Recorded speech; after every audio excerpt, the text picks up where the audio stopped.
Јас сум Мања Василева, а вие го гледате дневникот на регионалната К1.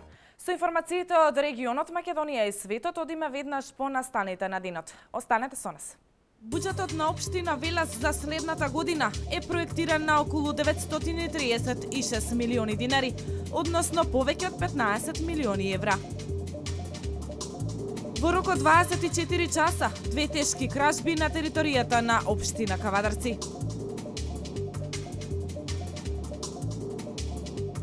Денеска во општина Неготино се одржа 32-тиот државен надпревар за противпожарна заштита.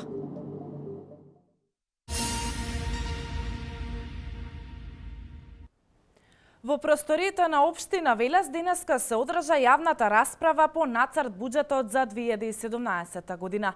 Представниците од урбаните и местни заедници и лица од невладиниот сектор, образованието и институциите под надлежност на локалната самоуправа го видоа годишниот план на приходи и расходи за наредната година. Јавна расправа по однос на нацрт буџетот за 2017 година се одржа во големата сала на општина Велес. Буџетот за следната година е проектиран на околу 936 милиони денари, односно повеќе од 15 милиони евра. Советот на општина Велес во изминатиот период ги усвои предлог програмите за работата на општината. Истите се составен дел од буџетот. Од овие 936 милиони денари, 449,5 милиони денари се изворни приходи, а останатите средства отпаѓаат на трансфер на средства од повисоки нива на власт. Тука се образованието, противпожарната заштита, локалните установи од областта на културата и така натаму. Во нацрт верзијата на буџетот, вкупните расходи се проектирани на околу 928 милиони денари, кај граѓаните вообичаено поголем интерес за вклучување на јавните расправи има за донесувањето на програмите во сите области, велат од локалната самоуправа. Кога се креира комплетно буџетот за наредна година, тогаш поголем е интересот на институциите, затоа што тие фактички се позасегнати од вкупната бројка која што се донесува со предлог буџетот. До крајот на овој месец, Советот на општина Велес на редовна седница ќе го донесе предлог буџетот за 2017 година.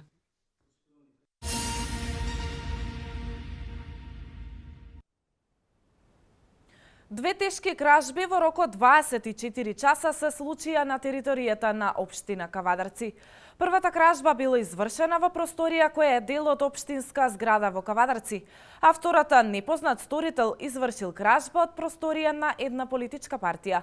Сања Левкова Ангелова ги има деталите за овие два настана.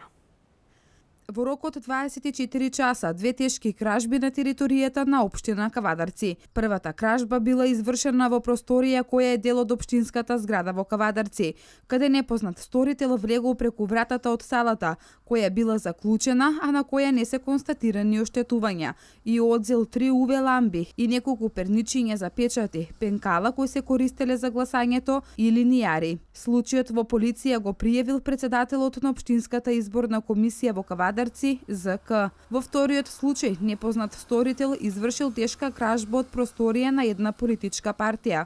Сторителот влегол и одзел неколку пакети вода и сокови, мала греалка и апарат за кафе. И во двата случаја, увид извршила екипа од полициска станица Кавадарци и се преземаат мерки за пронаоѓање на сторителите и за целосно расчистување на настаните.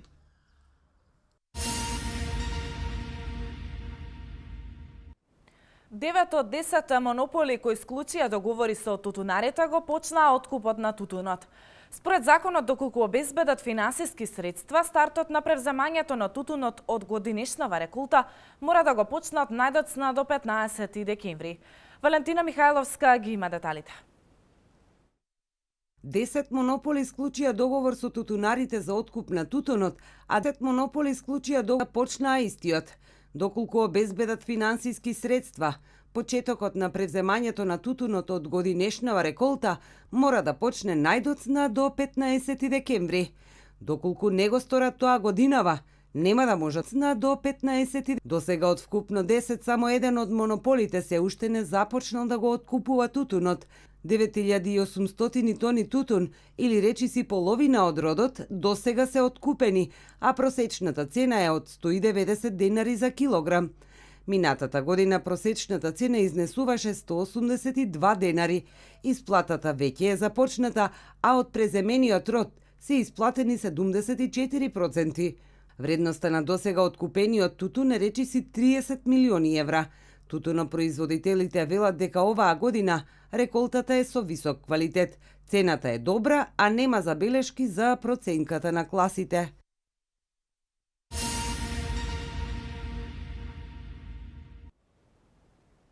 Традиционална крводарителска акција се одржа денеска во основното општинско училиште Блаже Коневски во Велес по повод Патрониот ден. Вработените во училиштето, како и родителите на учениците, даруваа крв и уште еднаш потврдија дека поседуваат висока свест за хуманоста и спасување на човечки животи преку животната течност која ја даруваа. Крводарителска акција по повод одбележувањето на патрониот празник на Општинското основно училиште Блаже Коневски се одржа јубилејно по 10-ти пат. Драгоцената течност што живот значи ја даруваа вработените во училиштето, како и родителите на учениците.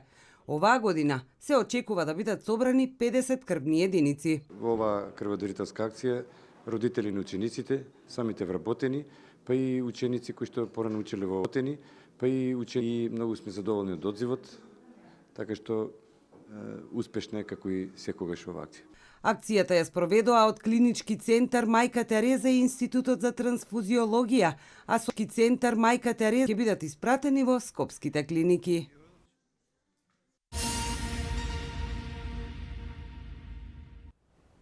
Денеска во општина Неготино се одржа 32-иот државен надпревар за противпожарна заштита.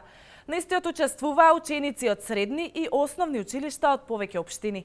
Целта на ваквите надпревари е да се подигне противпожарната свест, особено кај младата популација. Неготино денеска беше домаќин на 32-иот државен противпожарен надпревар за ученици од средни и основни училишта од повеќе општини. Станува збор за традиционален надпревар каде екипите се подготвуваа од стручни материјали издадени од Противпожарниот сојуз на Македонија.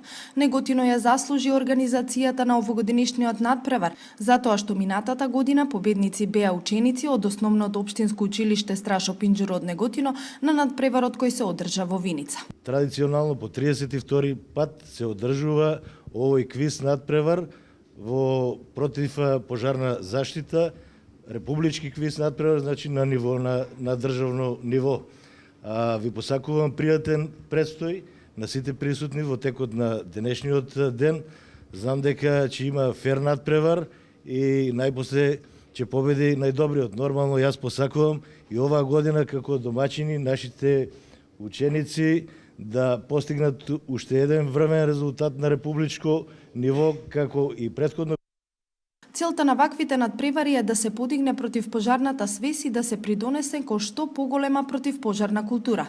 Учениците покажаа најмногу знаење и вештини одговарајќи на прашања што учениците покажаа најмногу од Републичкиот сојуз за противпожарна заштита, кој беше организатор на надпреварот. Имаме млади кои што ги продолжуваат овие работи, ние што ги правиме оваа активност и во духот на тоа да не должам.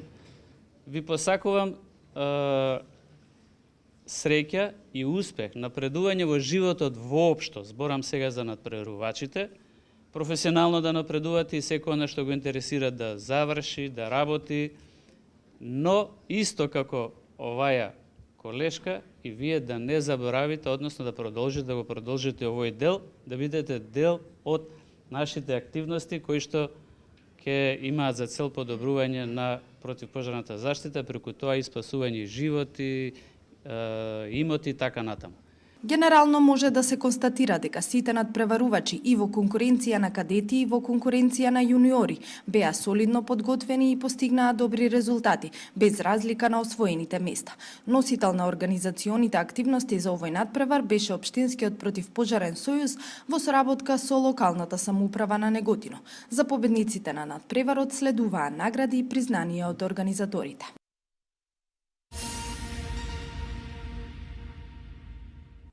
Остануваме на истата тема. Учениците од подрачното училиште на Јордан Хаджи Константинов Джинот во Башино село денеска беа во посета на територијалната противпожарна единица во Велес.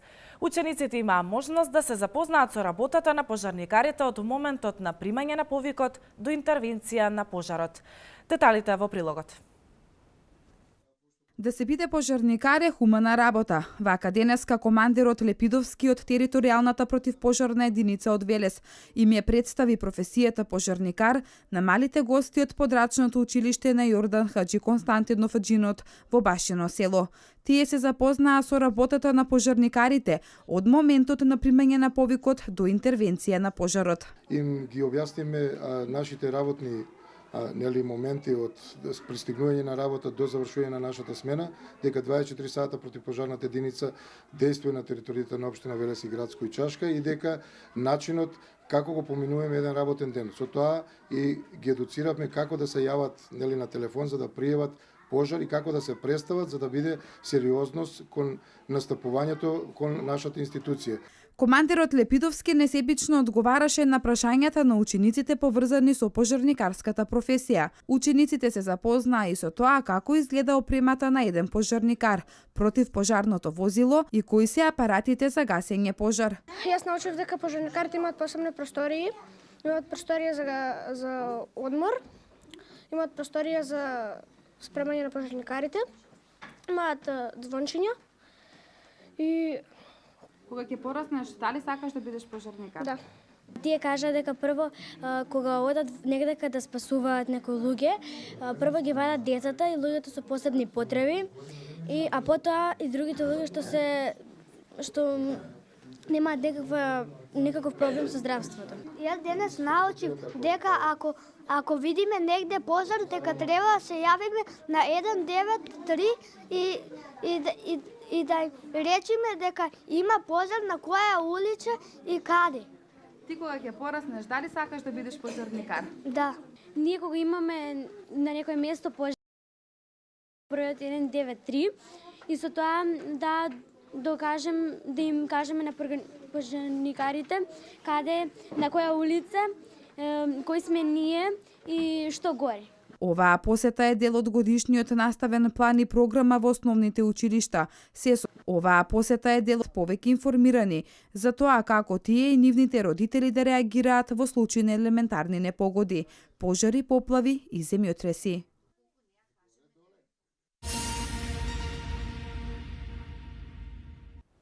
Од аеродромите Александар Велики во Скопје и Свети Апостол Павле во Охрид во периодот јануари до ноември годинава се превезани над 1.660.000 патници, што представува зголемување за 15,7% во однос на истиот период лани.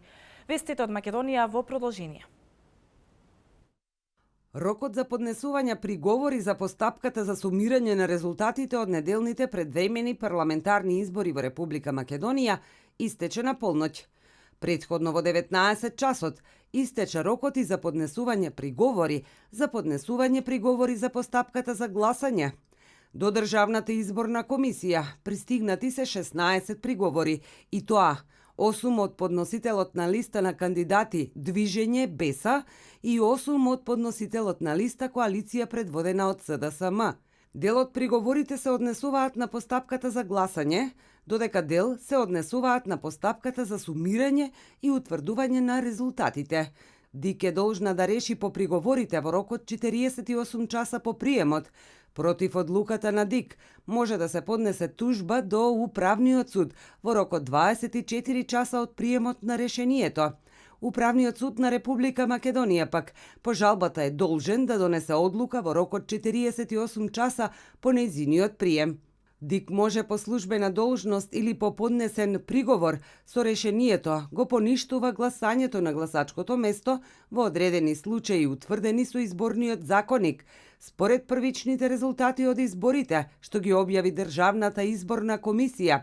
ВМРО ДПМН освоила 51 мандат, СДСМ 49, ДУИ 10, Движењето Беса 5, Алијанса за албанците 3, ДПА 2. Конечните резултати од изборите, Државната изборна комисија треба да ги соопшти најдоцна до 20 декември, откако ќе поминат роковите за приговори и одлучување по нив.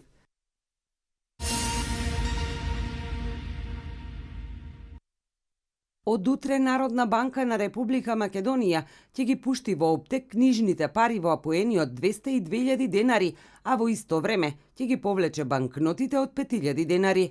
Оваа одлука, како што информира НБРМ, е произлезена од реално согледаната потреба на книжните пари во оптек.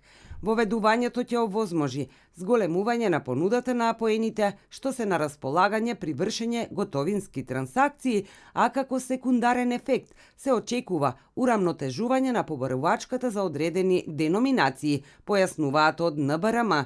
Додаваат дека искуствата покажуваат и дека во одредени случаи потребно е да се елиминира некоја од деноминациите со цел структурата на деноминации да стане покомпактна. Книжните пари со апоенска вредност од 5.000 денари не се прифатени од пошироката јавност заради нивната висока номинална вредност. Ограничена е застапеноста при вршењето на готовинските трансакции и размена, првенствено во трговијата, појаснуваат од НБРМ.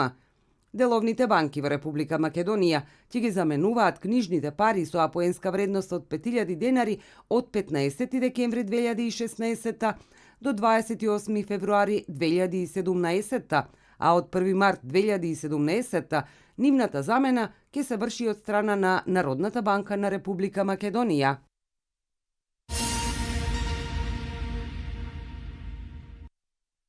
Превезени се рекорден број на патници што поминале на двата аеродрома Александар Велики во Скопје и аеродромот Свети Апостол Павле во Охрид. Во период од јануар-ноември 2016 во споредба со 2015 година, бројката на преземени патници е 1.661.010 патника и е зголемена за 15,7%, информираат од Министерството за транспорт и врски. На аеродромот Александар Велики во Скопје минатата година, кога биле превезени 1.338.470 патници, а во период од јануари-ноември 2016 година регистрирани се вкупно 1.524.985 патници, што се забележува зголемување од 13,9%. На аеродромот Свети Апостол Павле во Охрид во 2015 година биле превезени 96.585 патници, а годинава истиот период превезени се 136.025 патника, што бележи зголемување од 40,8%. Најзастапени дестинации според бројот на патници за период јануар-ноември се Истанбул, Цирих, Виена, Базел, Малме и Лондон. Рекордниот број на преземени патници, како и бројот на компании кои оперираат со нови дестинации, е резултат на проектот на владата за финансиска поддршка за поттикнување и развој на воздушниот сообраќај.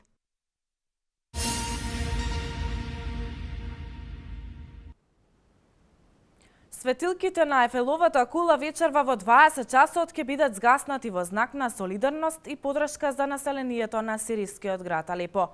Воздушните удари денеска беа повторно обновени откако пропадна договорот за времено запирање на огнот меѓу владините сили и бунтовниците, тврди Сирискиот центар за човекови права. Вестите од светот во продолжение. Артилеријски оган и воздушни удари повторно започнаа. Вестите од сирискиот град Алепо, откако пропадна договорот за временно запирање на огнот меѓу владините сили и бунтовниците, тврди Сирискиот центар за човекови права. Најмалку 7 цивили загинаа во бунтовничко гранатирање на 2 кварта под контрола на сириските сили. Според бунтовниците, режимот и сојузниците побарале нови услови во примирието. Либанското движење Хезболах, еден од главните сојузници на Асад, соопшти дека примирието треба да има поддршка од сите страни, меѓу кои и Русија и Иран. Предвидено е северниот сириски град да го напуштат околу 15.000 луѓе, од кои 4.000 бунтовници.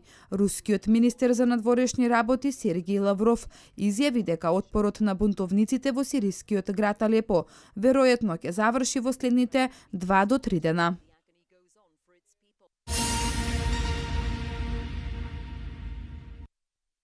Германија денеска ќе ја депортира првата група афганистанци чии молби за азил се отфрлени, објави Шпигел, кои се повикуваат на владини извори. Повеќе од 1 милион мигранти од Блискиот Исток, Африка и други држави пристигнаа во Германија минатата и оваа година. Според Федералната служба за миграција и бегалци, во 2016 година афганистанците се втората по бројност група кандидати за азил во Германија по сиријците. Порпаролката на германското МВР изјави дека до крајот на годината ќе има лет за бегалци до Авганистан и дека депортирањето врз основа на договор со афганистанската влада е потпишан во октомври. Вториот лет за депортирање според Шпигел ќе биде во почетокот на јануари.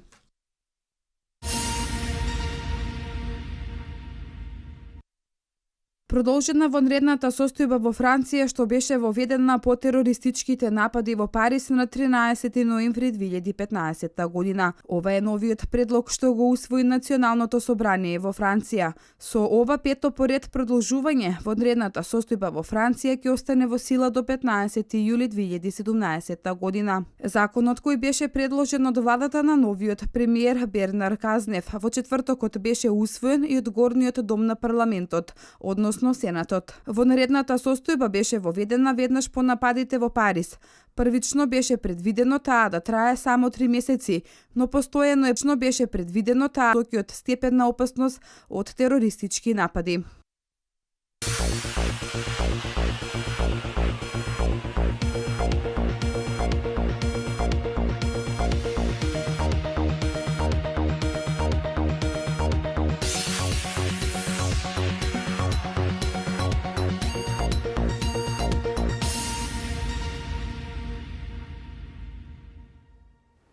Денеска имавме претежно сончево време со појава на локална облачност и доста студено.